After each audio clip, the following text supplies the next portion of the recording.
प्रत्येक आजाराची सुरुवात मनापासून होते. 100% खरं आहे. Everything is inside only, nothing is outside. आणि जे आपण रिफ्लेक्ट करतो, जे आपण एक्सप्रेस करतो, जे आपण स्प्रेड करतो, तेच आपल्याकडे रिबाउन्स होऊन येतं. आणि त्यामुळेच मनावर आपण काम करणं गरजेचं आहे. जसं मन आहे त्या पद्धतीनं एनर्जीच्या व्हायब्रेशन्स क्रिएट होतात. आणि जशा व्हायब्रेशन्स क्रिएट होतात, it attracts the same vibrations from universe, from outside.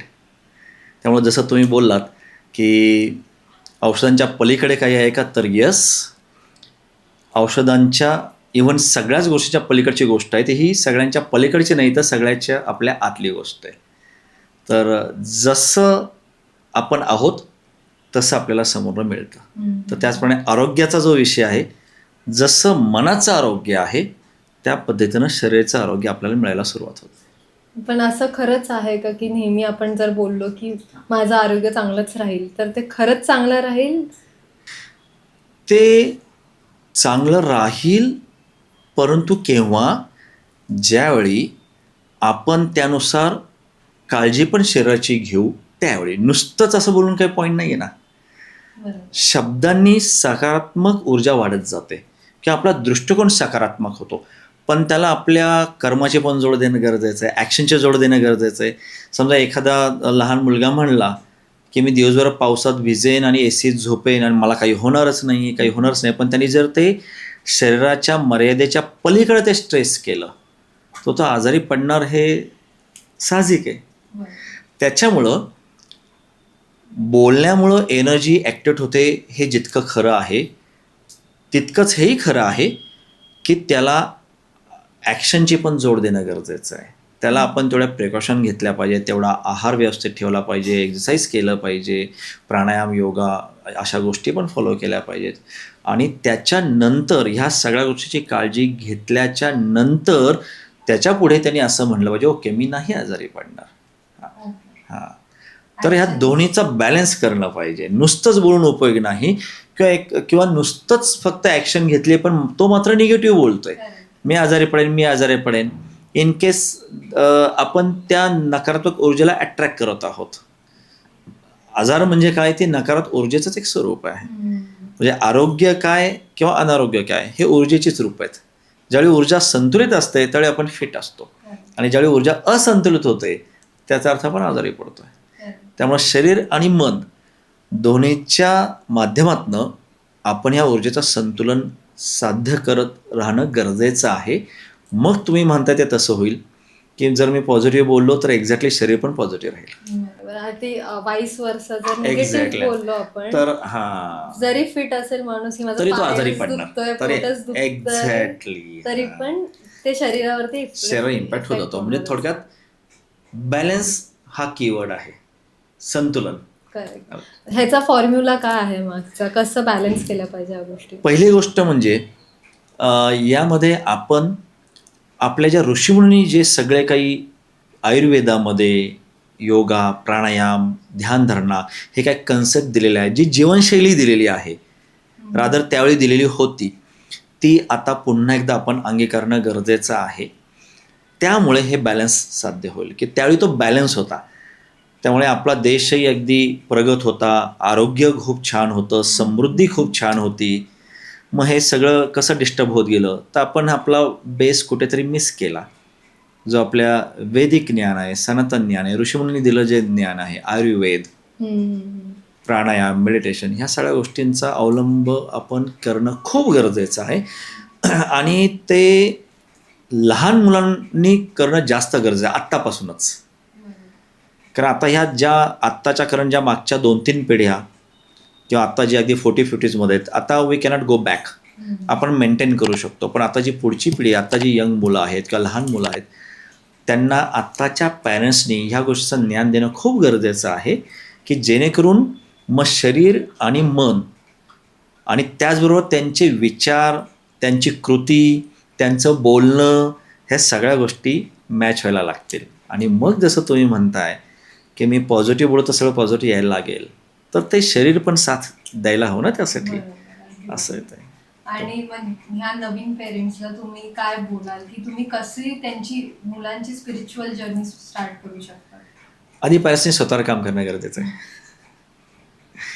जोपर्यंत पॅरेंट्स स्वतःवर काम करत नाही तोपर्यंत मुलांवर किती काम केलं तरी उपयोग होत नाही. कारण दर्शनशास्त्र नावाचा एक शब्द आहे. दर्शनशास्त्र म्हणजे काय? आजकालची जी मुलं आहेत किंवा मुलांचा एक नैसर्गिक स्वभाव असा असतो, ते सांगितलेलं ऐकत नाहीत, ते बघितलेलं फॉलो करतात. आणि त्यांना काय बघायला मिळते आपल्या घरात याचा विचार आजकालच्या पॅरेंट्सनी करणं गरजेचं आहे. आपण काय दाखवतोय मुलांना?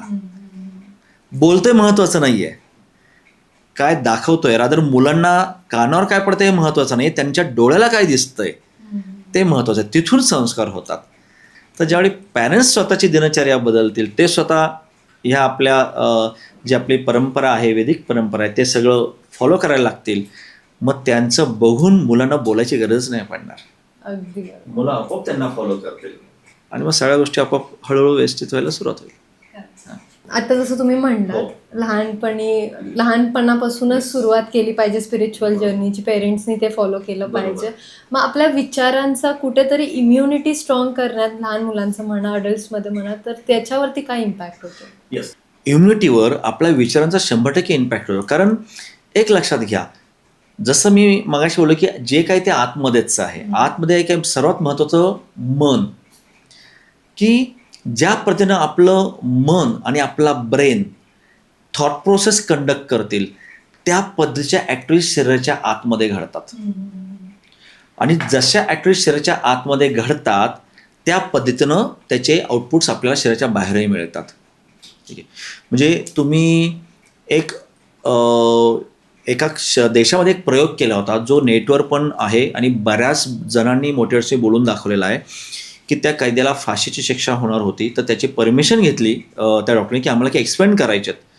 तर तो बोलला ठीक आहे, हरकत नाही. त्यांनी परमिशन दिली आणि मग त्याला डोळे बंद करून बंद एका रूममध्ये बसवलं आणि त्याला सांगितलं की आम्ही तुला सापाचं जे विष आहे त्याचं इंजेक्शन आम्ही तुला देऊ आणि त्याच्यानंतर पुढचे 3 तास आम्हाला जर ऑब्झर्व करायचं आहे. तर मग तो मी काय होईल, मग त्याला सिम्पटम्स सांगितले की ते इंजेक्शन दिल्याच्यानंतर की तुला पहिल्यांदा असंच होईल, पहिले 10 मिनटं थोडंसं विकनेस जाणवेल, मग मुंग्या येतील, मग ब्लड सर्क्युलेशन तुझं थांबेल, मग शरीर पाय वगैरे आखडतील, नंतर तोंडाचा फेस वगैरे वगैरे असं एक, आणि 2-3 तासात तू मरशील. तर तुला ठीक आहे. त्यांनी काय त्यांच्यावर काही कॉन्टॅक्ट जे काय असेल ते केलं होतं. He said yes I am okay with it. तर त्यांनी साईन दिलं आणि मग डॉक्टरने ज्यावेळी इंजेक्शन दिलं तर 3 तासानंतर त्यांनी कॅमेरा वगैरे लावले होते. संपूर्ण त्याचा स्टडी त्याचा चालू होता, ॲनालिसिस केलं सगळं. एक्झॅक्टली त्या 2.5-3 तासानंतर तो मेला आणि ते सगळे सिग्नल शरीरात तसेच्या तसे आले जसे डॉक्टरनी सांगितले होते. ईच अँड एव्हरीथिंग, की जसं त्यांनी सांगितलं त्या पद्धतीने सगळं होत गेलं. ठीक आहे. आता सरप्राईज असं आहे की डॉक्टरनी त्या व्यक्तीला साधं ग्लुकोजचं इंजेक्शन दिलं होतं. तिथे विष अजिबात नव्हतं. आणि हे रिअल स्टोरी आहे. म्हणजे मानवाच्या मनामध्ये, आपल्या मनात किती ताकद आहे बघा. उगीच हे बोलले नाही जात विचार बदला म्हणजे नशीब बदलेल, मन करारे प्रसन्न सर्व सिद्धीचे कारण. हे संतांनी गुरूंनी उगीच नाही बोललंय, त्याच्या मागचे काही लॉजिक आहे. तर तेवढी शक्ती मनामध्ये आहे. म्हणजे ह्युमन बॉडीचे जे काही लिमिट्स आहेत त्याला त्या मर्यादा आहेत, शरीराला आहेत, मनाला मर्यादा नाही आहेत. त्यामुळं मनाची शक्ती जर आपण जागृत केली, ज्याला आपण सबकॉन्शियस माइंड म्हणतो किंवा अंतर्मन, अवचेतन मन, हे जर आपण ॲक्टिवेट केलं तर आपण आयुष्यात हवं ते अचीव करू शकतो. आणि we can create miracles by all terms, by on all fronts. मग त्याच्यापुढे इम्युनिटी खूप छोटी गोष्ट आहे. बरोबर. असंही आहे ना की काही लोकांना भरपूर आजारी पडल्यावरती खूप औषधं घ्यावे लागतात, काही लोकांना नाही घ्यावे लागत. कोरोनामध्ये जर तुम्ही बघितलं, हे तर आपलं डोळ्यासमोरची उदाहरण आहेत की मोठमोठ्या सोसायटीमध्ये भरपूर पेशंट्स होते, पण जे स्लम्स एरियामध्ये पेशंट्स ऑलमोस्ट नव्हते. व्हाय नॉट? कारण त्यांना ह्या सगळ्या गोष्टींची सवय बाय डिफॉल्ट असते लहानपणापासून. म्हणजे मी असं म्हणत नाहीये की ते स्ट्रॉंग आहेत आणि weak. I am not making any pain point to in some category. परंतु त्यांची मानसिकता अशी असते की आपल्याला काही होणार नाहीये. ते पडेल ते खातात, मिळेल ते घेतात, जिथं मिळेल जसं झोपायचं, ऊन वारा पाऊस, they are habitual to everything. त्यांचा माइंडसेट तसा बनला आहे. वायसे वर्सा जे थोडंसं middle class upper middle class जे एक फ्लॅट संस्कृतीमध्ये आहे, तिथे एक जपण्याची प्रवृत्ती आपण हे करतो की आई वडील पण जर बघितलं, अरे हे नको, अरे ते नको करू, त्यामुळे जपण्याची प्रवृत्ती वाढली. त्यामुळं मनातच असं बसलं की मला काहीतरी होईल. आणि इथं तुमचा तो पॉईंट येतोय की मूळतःच मनावर संस्कारच असे झालेले आहे की अरे मला काहीतरी होईल, मी कुठेतरी आजारी पडेल. त्यामुळे तो प्रत्यक्षात शरीर आजारी पडायचे ते मन ऑलरेडी आधी आजारी पडलेलं असतं. आलं का लक्षात? त्यामुळं मी म्हणेन आजारी पडणं हे शारीरिक लेवलवर 30% प्रोसेस आहे, माइंड लेवलवर 70% आहे. तिथे तो आपली इम्युनिटी कामाला येते. पण फक्तच मन स्ट्रॉंग असून उपयोग नाही आहे. जसं मी मगाशी बोललो की त्या मनाच्या विलपॉवरनुसार, इच्छाशक्तीनुसार तेवढी शरीराची काळजी पण घेणं गरजेचं आहे, जपणं गरजेचं आहे. आणि ते केव्हापासून तर लहानपणापासून. मग त्याला अगदी बरेच 24 तास तो पावसात भिज, काही होणार नाही. पण लहानपणापासून सगळ्या गोष्टींचं जडणघडण तशी बनलेली आहे. जर तुम्ही आज अचानक कोणी एकदम उठला 40-50चा एक व्यक्ती, चला आम्ही दिवसभर होतो, काही होणार नाही, इट्स नॉट पॉसिबल. तर आपण एक प्रॅक्टिकल थिंकिंग पण ठेवलं पाहिजे. We should not follow blindly anything. म्हणजे ती एक प्रॅक्टिकल थिंकिंग जी आहे रिॲलिटी बेसवर, त्या पद्धतीनं जाणं गरजेचं आहे. आणि मग तुम्हाला जर तुम्हाला हवं असेल की माइंड पॉवर त्या लेवलला पाहिजे, मग तुमच्या मुलांना आत्तापासून मेडिटेशन करायला बसवा, ब्रह्ममुहूर्तात उठायला सांगा, सूर्यनमस्कार करायला सांगा, ब्रीदिंग, प्राणायाम, योगासन त्यांना शिकवा, त्यांना आहाराचं ज्ञान द्या.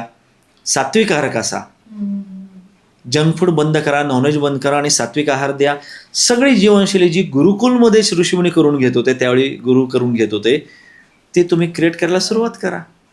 आणि तुम्हाला जसं तुमची अपेक्षा तुम्हाला तसं मिळायला लागेल. मग तुम्ही तसं म्हणू शकता, ओके शरीर कसं राहिलं तरी मनाच्या ताकदीवर ती व्यक्ती आजारी नाही पडणार.